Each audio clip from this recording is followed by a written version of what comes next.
All right, guys, what is up? And welcome back to another episode, live edition of The Life of Pi. This is episode number 80, and tonight we are recapping Yellowstone Season 5, Episodes 1 and 2, with my guest co-host, Mr.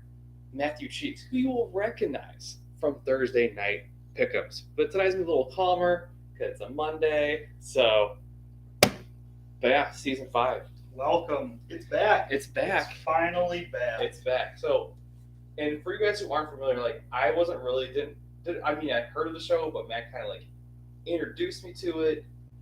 So it took him a good 3 months to get me to watch it. I feel like. Yeah.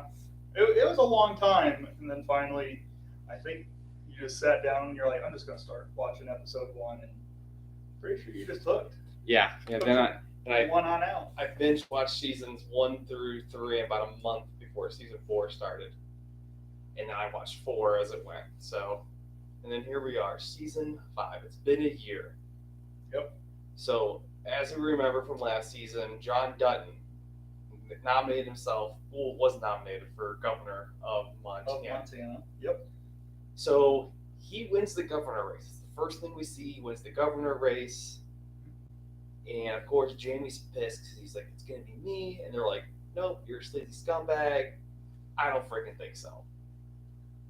So personally, I think Jamie's up to something.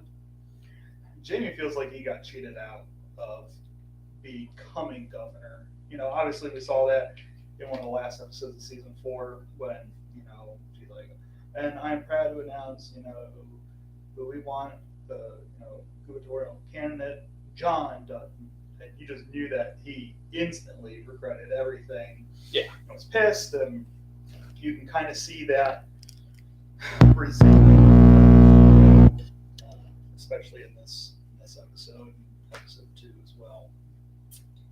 Yeah, to me, Jamie, it just looks like his character's going to have a devious part to the season like it did last season. The one thing I do think that's going to hold Jamie back from going full blown against his father is that Beth has all that evidence of Jamie killing his biological father, taking him to the train station and all that with the whole phone. My God! I always forget about that. Why she owns him. And if Beth is back, she's a savage still. And honestly, this show to me has some of the best female characters. Every female in the show is just, they're a badass, and I love that. Beth's character is just, she don't give a shit about nothing. The lady comes in from New York, I forget her name. Yeah, she's a badass. Crabby-ass woman. The head Indian lady who's trying to get all the casinos built. The devil, as you call her. Yep, she's the devil. She's awesome, and it's and of course we get introduced to a new character towards the end of episode 2. Mm-hmm. It's a new bigwig coming from New York to basically make the deal happen, and you can tell she's going to be a battle axe right off the rip. And I am so anticipating her and Beth going toe to toe, snotty remark for snotty remark, the battle of wits, and it's going to be absolutely glorious and gut wrenching to watch. Mm-hmm. Because they're both so gorgeous too, so that also helps. Yeah. But they're badass. They're badass females, and I love them. Nothing more beautiful than a powerful woman. Nothing better. Am I wrong? No, I think you're pretty. It's hard to say. It's up there. Yeah. It's up there. And of course, we get a flashback. We have all our flashbacks. We have Rip and Beth's first date. It's an absolute disaster. And then Beth ends up. It's the day right before college, or she goes off to college, and she just acts like just an awful human being. Yeah. Just treats him like crap. And I get it. Rip didn't grow up with family. Only family he knows is John, who's taken him in. Mm-hmm. Falls in love with, John's daughter. That it's his love. It's his first real love, and she treats him like just absolute shit. So I think that was kind of, I don't know if he's ever had resentment against Beth, but I think that Rip also has looked at his life and says, my life is completely effed, or has been, completely screwed up. Is this worth it? Or, worse things have happened to me. But, we see that flashback scene, and then all of a sudden Beth comes and realizes, I've been an awful human being to you for a long time. And at least she made, an apology. It was a blanket apology. I'm just sorry for everything. Yeah, and of course Rip's like, I don't really care. It's been so long. Like he's like, I have to go to work now. I did like. He's like, yeah, you were pretty bad. You're pretty terrible, but I have to go to work. It's 4:30 in the morning. Like, and of course we get one of my favorite characters. Casey comes flying in there. He is the what do you call? What it? a good scene. The livestock commissioner at the Canadian border. So if you want, you go ahead and give everybody a rundown of that. Yeah. So pretty much the scene opens up, and you see this group of guys on horseback, and they're pretty much just wrangling up all these wild horses. All of a sudden, you hear a chopper in the background, and these guys are pretty much just trying to, corral all these wild horses, and they're breaking the law. And all of a sudden, you see Casey with his entire squad of guys coming up and over the hill. Awesome. And they start heading to the Canadian border, and they already know that. Which is the riverbed. Yeah, literally, the river is the border. They don't need a wall in Canada, obviously. But oh boy. you see them, and they automatically say, head for the border, head for Canada, because jail will be way easier in Canada than it would be here in the States. And you see Casey pretty much come down. They're in the water, and Casey goes all the way around them into Canadian territory as the Mounties are all there. Mounties yell at Casey that he's on the Canadian side. He's like, I don't give a shit. Anyways, corrals all these guys back to the state side, and then somehow they have to get the horses back. So the Canadians say, you got the guys, we got the horses, let's make a trade. And Casey's just like, hey, obviously they're not concerned about going to, Canadian jail. How about we actually put them in jail, for, many, many, many years. 10 years. Yep, 10 years. And that you see this little quip that he goes, I forget what the Mountie said, but Casey pretty much says, well, that's how you corral sheep. And he's like, you call it a sheep? He goes, I didn't call you anything, you did. Which is so great. He's like, you said it. And I think that was a great quote that Taylor Sheridan gave to Canada, because Canada is they're just so soft. They're just so soft. It's just like any liberal city. They're all soft in crime. Okay. All right. I said it. I hope you did. Then we got what? We got John Dutton's inauguration, which kind of awkward because it doesn't look like he really wants to be there. He doesn't really want the office. He kind of had to take because he knew Channing was going to screw it up. The one thing is that he doesn't want the office. The only reason he wants the office is to protect his ranch, his land. Yeah. So the fact that he's going, you can see that, all right, state your name, and he doesn't say anything for 15, 20 seconds. It's super awkward. The guy has to ask him 3 times. And and you think, okay, is he like John Fetterman? Can he hear? But obviously not. And he knows what's going on. I think really what he's trying to go through is to say, is this really going to be worth it? If I go through with this, I become governor, and I don't get to live on my ranch. You have to go live in Helena for the next 4 years, and all he's ever known is his ranch. So he's weighing back and forth. Obviously, he should have thought about this way beforehand, and you can obviously tell it's a big decision because if you're thinking about it during your inauguration. It's a big decision. It's a little too late at that point. Yeah, it's a little too late. So obviously, he finally goes through with it, and then they go back and have their celebration at the ranch, which is kind of cool. And of course, we have the first appearance of Teeter. She's not in it enough, I feel like. It's episode 1 and 2. There's 10 episodes. Calm down. I need more Teeter. Teeter's just I need more great. Teeter in my life. I remember when she first joined.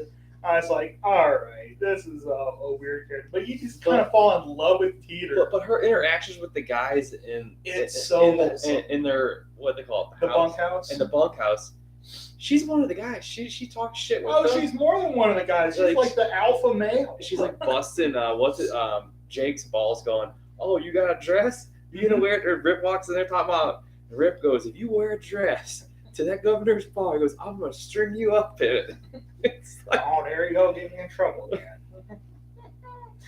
Yeah, poor Jake. Teeter's like the. She is a protector. She's the comedian, and she's just a straight up badass. yeah, like I said, all the females in the show are just badasses. Like, then of course, like we got our next scene, we have a guest appearance by a very famous person. What are you talking about at the ceremony? At the ceremony, the ranch. Yeah, you get to see Lainey Wilson, which is kind of cool. I guess she's playing a character. Her name's going to be Abby. And you get to see her go up and kind of just standing out there, and Beth kind of walks up. And, you know, it's kind of this weird interaction that they have, and she's it almost like she's window shopping, but obviously she has her eye on Ryan. And Ryan, you know, comes up with this slick move of, you know, hey, can we have it just one dance? Oh, I don't dance, please, just one dance. And then, yeah, are you gonna make me? And then lassos her, which was so smooth, so smooth. So I think that's going to be a fun story to follow. I do have. I don't know if I'm going to share. Don't share your theory yet. Don't share your theory yet. Save that. You gotta save it because we got 10 episodes. This is episode 1 and 2. Wait till we get episode 4, then you can share your theory. Okay. Well, what if it happens next episode? Well, then we're just SOL. Yeah, SOL. Whatever. You don't want to go. You don't want to go into theories too quickly because I have a theory on about a couple characters and how their lives are going to pan out in this season. But I'm not going to share them yet. We discussed it while we were watching it. But you guys have to come back and watch and listen. If you're listening, which you are if you're seeing this, I have some theories. Yep. I have some theories. And of course, we got Rip is having a conversation with Beth up on the hillside, and Rip basically saying he goes, John's going to lose this ranch after all the work he's put into it. He's going to lose his ranch. And then he just gets up and walks away. He goes to bed while the party's going on. He's just like, I'm out.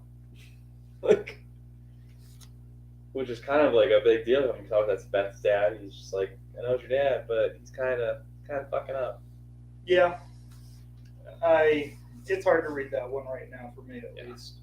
I think that Rip has a lot of insight on how things run, and I think he has a good idea of how people are, like, personally. I think that he's worried that John's going to not play the political game, which, you know, I think is smart and a bad decision at the same time. But I think that Rip's worried that John's just going to go so overboard with everything. He's going to lose the ranch. He's going to make things so personal with you know, him as governor. Yeah. Then of course we finally get our first look at Monica in episode 2. Yep. Very super pregnant, and like 3 weeks from due date. Freaking Tate is like a man now. Mm-hmm. Voices all deep. He's probably grown a half a foot, and even Carter. I forgot to mention him. He's grown like a foot and a freaking half. Mm-hmm. It's like what the? Yeah, Carter grew a lot. I actually had to look it up to see if Carter was the same actor, and it actually is. But we'll get to that here in a little bit. But yeah, you get to see Monica. Yeah. Super preggers, like literally has to call. 36 weeks pregnant. Has to call Casey when he's rounding up all the horses. That she's having to drive herself to the hospital, and he's like, "I'll meet you there." So of course Tate and Monica take off, and you have this just horrific scene. Her and another guy hit a buffalo, probably going a good 80, 90 miles an hour down the back road. It wasn't that fast. We're gonna go. I'm gonna stick with. No, 80. You're probably doing 55, but still, it's fast enough. Van Halen says you can't drive 55. What? Van Halen says I can't drive 55. Whatever. You're going fast enough that, you know, when you hit, and you royally ruin everything. Yeah. And it is a very, very gnarly scene.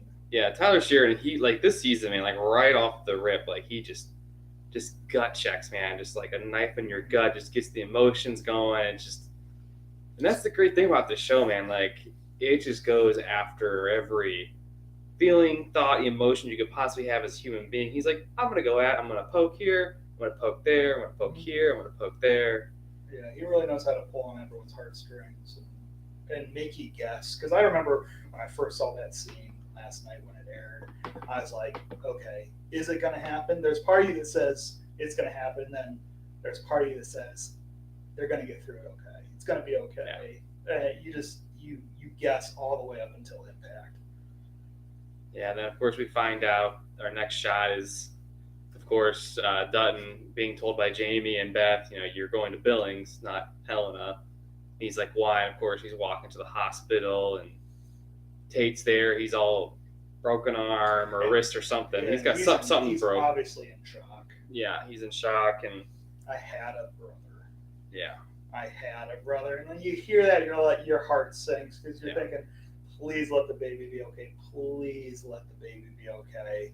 And obviously the baby doesn't make it. Only survived an hour. It's just a table leg. It'll be fine. I know, but the mic's going to pick it up. Whatever. But yeah, and then we find out that they were going to name the baby John after John Dutton too, which is... And of course you see Monica. She's all jacked up in the hospital bed. And Casey's laying there with him. He just looks absolutely just obviously distraught. And then, like, again, we get like... Oh, it's just so much. Then, like, I guess, like, then you have like the opening of the next episode is the car crash scene, basically the aftermath.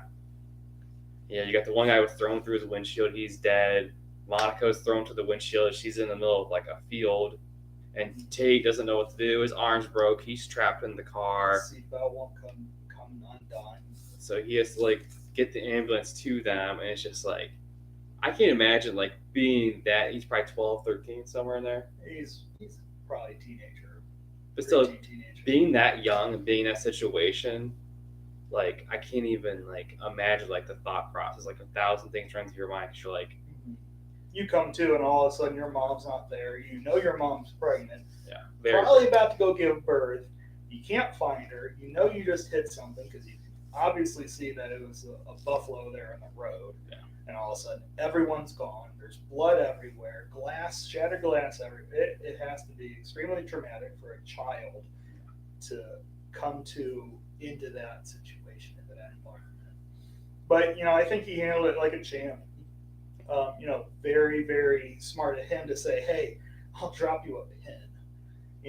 Think about it, that technology wasn't around, 10, 12, 15 years ago. Now it's because hell, I wouldn't know where I was. Yeah, I'm on the road to Billings. I'm on whatever road. What mile? Yeah, I don't know. You can mill it anywhere. So, yeah, I mean, he did a great job. It was just like that again, like that situation. You have that scene. It's just like you're just like, ugh. You can't even just like the raw emotion that you have in that moment. You're just like, this is terrible. Yeah, but I mean, like I said, I think he did a good job at kind of keeping it together. And because obviously, if he can't, the ambulance won't get there. Might not get there in time. You just never know. So, Taylor Sheridan did a great job writing that scene, and I'm excited to see what he does next for the big scenes because it's coming.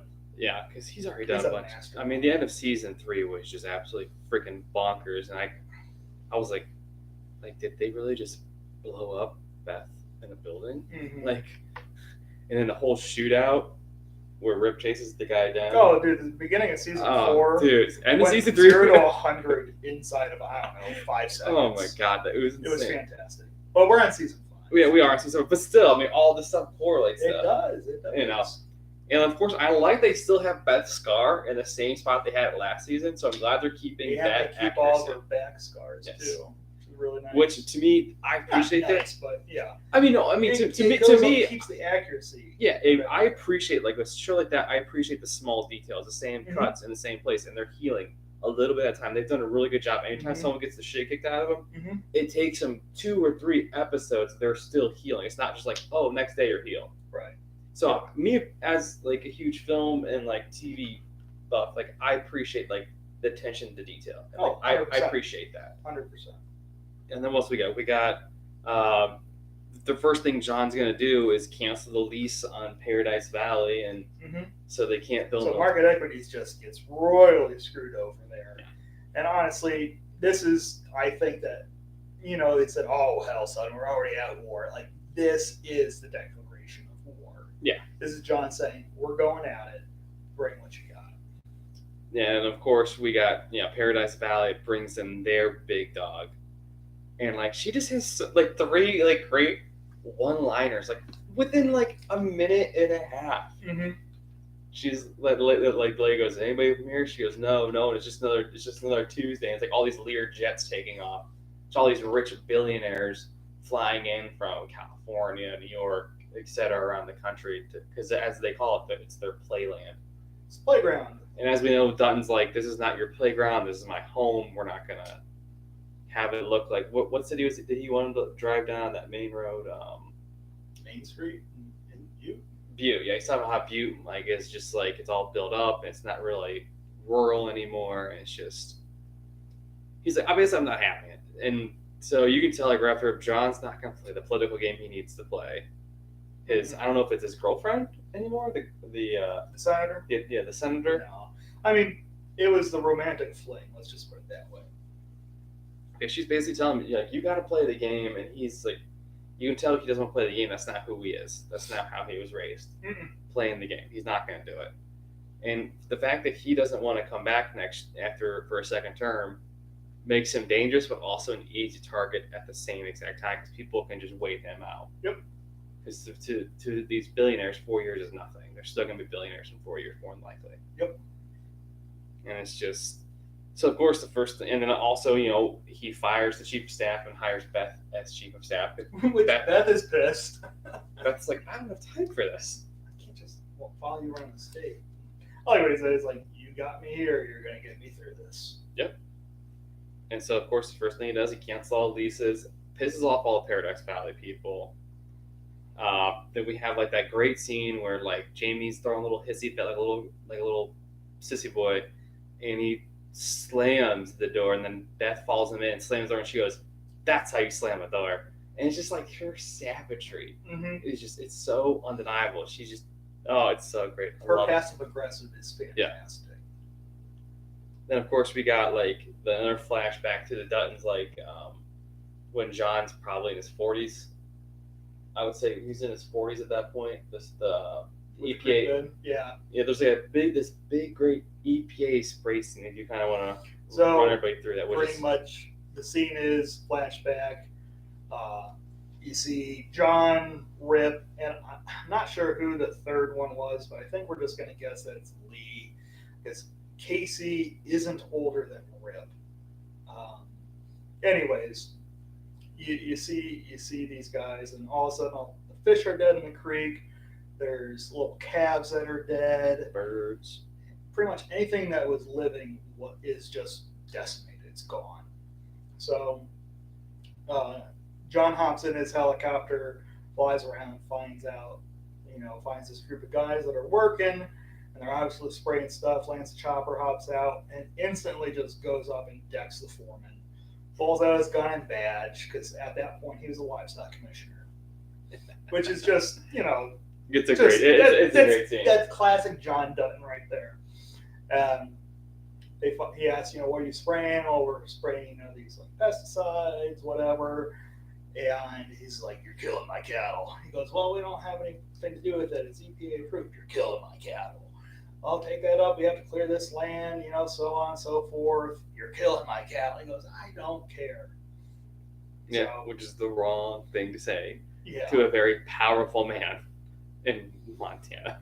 So you pretty much go to this cutscene of them at night. They go in, they destroy the equipment. They just literally take the bulldozers, drive them off the hill. It's and that's some heavy machinery. That's not easy to flip over. And they're like laughing. It's like hyenas the entire time. It's so good. Rip just got a big old smirk on his face. Yep. So then you go to the scene where the foreman's in his house or whatever, late at night, and you look outside, and it's just streaming down with rain. And he's looking out, and you can just tell something's wrong. Walks outside, and it's not raining. Oh, so goes around and is like, "Hey, who's there?" And obviously, you see one of the ranch hands in a chem suit spraying down the house, and all of a sudden, bam! Right from behind the tree, he takes a canister to the face, knocks him out, and then you wait. The foreman wakes up, and everything around him is dead because they have sprayed absolutely everything with this EPA safe chemical that they've been spraying. And he wakes up with boils all over his body. I think that just goes again to show the ruthlessness of the Dutton family. Yeah. Like, it doesn't matter. You leave me alone. You stay off. You stop hurting mine. I will fix my own problems. Yep. And then, of course, we have the kind of almost a heartbreaking scene for Carter. Carter finally gets to saddle the horse. Rip's yelling at him the whole time. Lloyd's trying to be the mentor like he was to Rip. First off, before we go that far, when you first see Carter, again, he's grown like a weed. Oh, yeah. And actually, I love that John's like, who are you? It's Carter. I know that, but like, damn, stop growing. Stop eating the fertilizer. And then he tells him, if you grow a beard, you're fired. That's a great line. But yeah, you get to see Carter finally instead of just being the stall cleaner. A little shithead, basically. He's starting to become one of the hands. Yeah. So, yep. Yeah, like I said, he's saddling up John's horse, and he's up helping them round up the cattle and everything, and then next thing you know, he's down on the ground underneath the horse. The horse hit a gopher hole, shattered its leg. He breaks his arm, and so we have Rip has to put down John's horse, which is just like the last thing he probably wants to do. Yeah, well, if you remember the last episode of season 3, Rip says, I'd rather kill 100 men than have to put down or kill one horse, whatever, something like that. Because it's like the horse is everything. The ranch runs on horses. Yeah. You need the horses.